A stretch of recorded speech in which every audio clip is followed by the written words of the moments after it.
What is up, guys? Rick is here, and this is a video that kind of addresses an older video I've made. The older video was about, what battle packs really, are about, how they work, what the rarities mean, just kind of discussing that. And I also said that I think battle packs are a good thing. I think they're a solid addition to the game.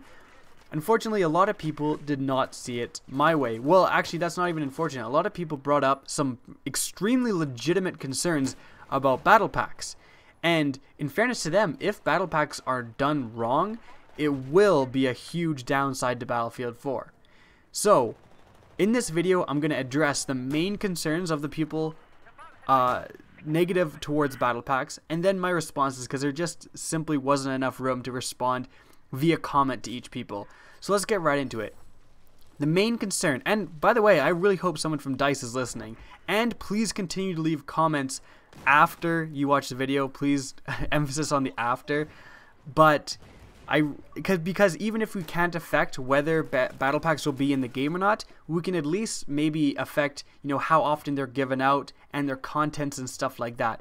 So I really hope DICE is paying attention, and please still leave your comments so the Battlefield community can get heard. So the first major concern is people are saying, well, what if I don't get what I want? Let's say the ACR is amazing, which it is, and let's say the muzzle brake is a battle pack attachment, and the ACR with the muzzle brake is just phenomenal.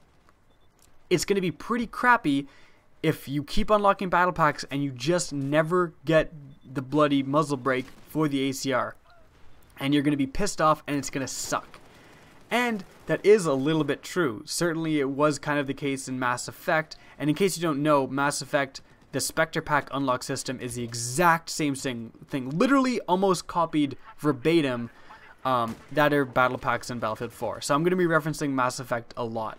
Anyways, it totally was the case in Mass Effect. You'd want a character and you'd get it, and you just could not unlock that certain character for like so long, and it was just so frustrating. You couldn't get the guy you wanted because it was randomized, and it was just, again, super frustrating. So that is kind of a legitimate concern. My response to that is that, honestly, I have faith in DICE to balance their game properly. As a YouTube commentator, I did a lot of Battlefield videos in the past, and so I know a lot about the inner working statistics, like tons of stuff about like the guns. And I can tell you for a fact that DICE did an excellent job of balancing the guns in Battlefield 3. Every once in a while, a gun like the M16A3 or the FAMAS would get a little bit too overpowered, but even then, they were overpowered, but they weren't really like you could still beat them out. A guy with an AEK could shit on a guy with a M16A3 with decent regularity. I never found the M16A3 to be like game breaking. It was super annoying. It wasn't game breaking. And DICE did address this. DICE nerfed the hell out of the FAMAS, for example. So I really don't think that there is going to be some sort of combination that's the most magnificent thing in the world, because the way DICE balances guns, they're all pretty similar. Every single assault rifle does 25 damage and slopes down to the exact same amount at the exact same ranges except for the G3. So they're all pretty darn similar. Also, in response to people saying, what if I don't get what I want? It's sometimes a good thing that you can get randomized unlocks, because it really forces you to play more eclectically. Like for me, I love trying out everything, try every single gun, every single combination. That's what I love to do in a game. And I really don't like the people. They're super annoying, and Call of Duty has like so many of these people. They get one gun, let's say in Call of Duty it was definitely the MSMC in Black Ops 2, and they use it literally non-stop. And those people are so annoying, and it's the MSMC with a certain amount of unlocks, and they just do the same. I have no idea how they have fun, to be honest. Like, I would just kill myself if I was doing the same thing every single game with like the same combination. But some people just do it, right? They're super competitive, and they just use exactly the same thing that they're good with every single time. I guess I don't like it, but there's nothing wrong with it, and it's just a personal preference by me.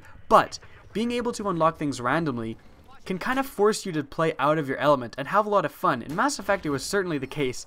you'd get a new character that you weren't even thinking about. You'd want like a certain character and you get a totally different one. And you'd be like, well, I might as well try it out. And then you would just fall in love with this new character. It would just be like so much fun. It was a totally new avenue of gameplay and strategy that you hadn't even thought of. And then you're just like, wow, I don't even want the character I was thinking about. This new guy is amazing. And it may be the same thing in Battlefield 4. If you're getting super mad because you can't unlock, you know, a new sight for your sniper rifle, and then you end up getting a support LMG, you're probably going to be like, well, I might as well try it out. Next thing you know, you love the support class and you're playing it all the time, and you would have never found that out if you would have just normally unlocked stuff like you did in Battlefield 3. And trust me, that totally does happen with random unlocks. It does force everyone to try new stuff, and it is, you know, really rewarding experience. Again, I will admit though, it is super annoying when you don't get what you want. So that is a kind of a legitimate concern. I feel that it does balance with the fact that, you know, random unlocks make people play a lot differently. Next, people are very concerned about pay to win, because battle packs 100% are going to be either unlockable by leveling up, or just given to you via premium, or you can pay for them. And this was the same thing with the Spectre packs in Mass Effect 3.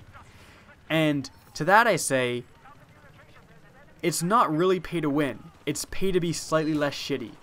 And I'm sorry, but the people who are going to be spending a ton of money on battle packs are not very good players.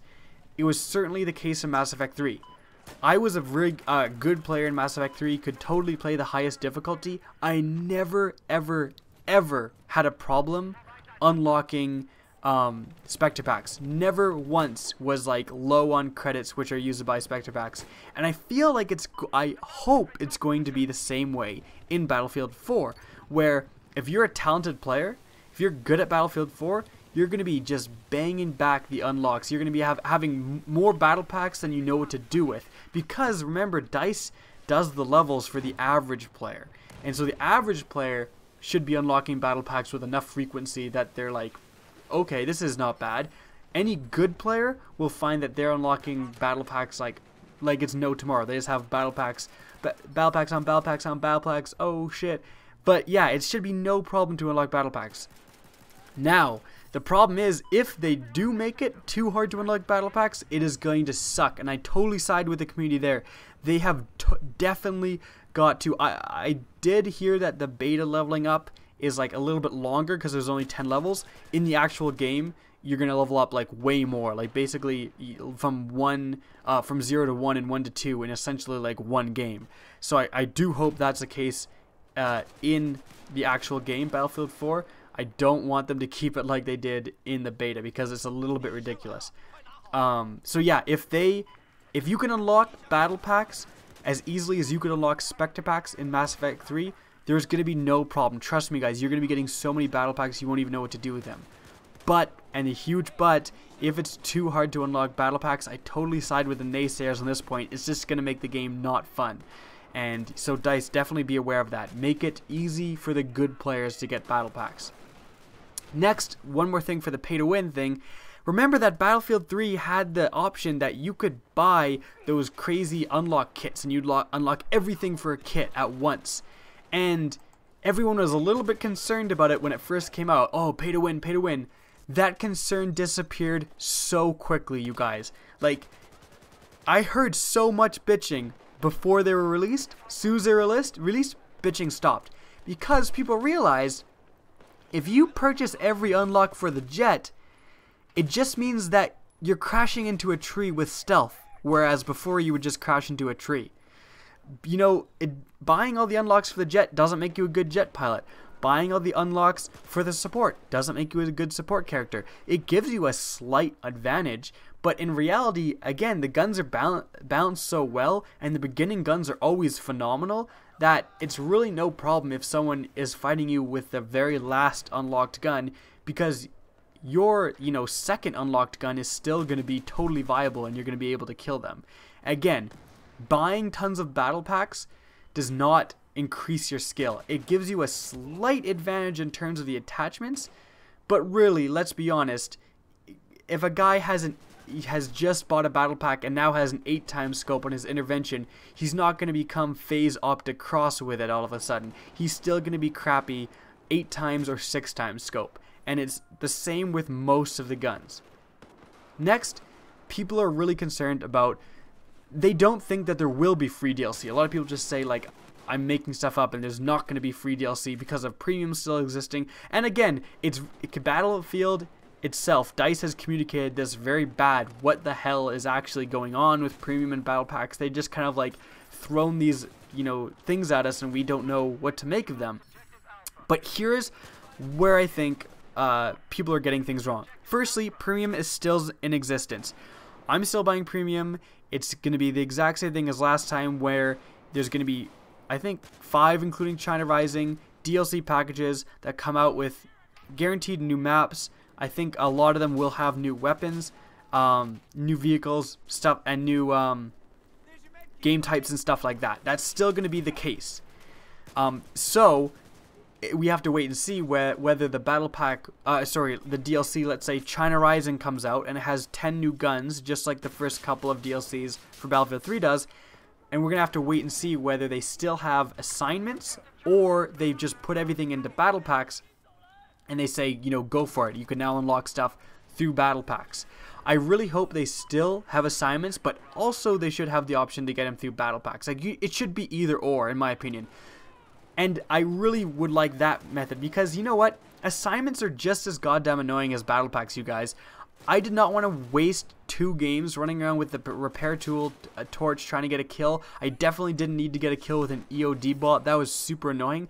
In my opinion, it's probably going to be easier just to level up playing normally and then unlock battle packs that way than having to do all this crazy BS stuff that you don't want to do. Like, honestly, think about it. Would you rather unlock the guns from the new DLC by having to ruin your playstyle, ruin your KD, potentially lose a bunch of games, doing all this random stuff that you're forced to do to unlock guns, or playing completely normally like you always play and just by leveling up normally, then have a chance to unlock guns through there? And again, it obviously factors into the spot how easy it is to get battle packs and stuff. There's a lot of factors, but I hope you get what I'm saying, that assignments are also pretty annoying. The best method would be both. So if you have a tricky assignment, you're like, I can't quite get this, you still have a chance to get it through the battle pack. And DICE, if you're listening, people are still going to be buying battle packs even if you make them very, very easy to unlock. Trust me, people suck at this game, and people have too much money than they know what to do with. Next, people say that battle packs aren't actually adding DLC, it's the same shit. It's just premium, you're just given a different way to unlock them. I don't think so. I really think that there will be some free content. Let's say in between China Rising and Second Assault, there's like a few months in between each DLC. And in these months where there was originally nothing, like every once in a while they would add new camos, now that there's battle packs, they have a very, very easy way to add new guns. Like, for example, again, in between the China Rising DLC and the Second Assault DLC, let's say like just a month in between them, they could say, you know what? The SVD and the M4A1 are back and they're battle pack items. They just add them in a very simple update to the game. They don't have to like bring out with big DLC. They just very quickly add those guns to the game with a simple update and they're now DLC items. This was kind of the case in Mass Effect 3. There was so much free DLC that, it really extended the life of the game. And I really hope, basically everything comes together, in my opinion, on this. If DICE does it right, this is what I imagine battle packs working like for me. If I'm a good player, I'm running around, I'm unlocking battle packs with a certain consistency, I have decent battle packs, I'm unlocking guns from the DLCs through the assignments or through battle packs, and every once in a while, DICE is going to throw us a bone and say, 2 extra guns this month, 1 extra gun this month, a couple of new attachments this month.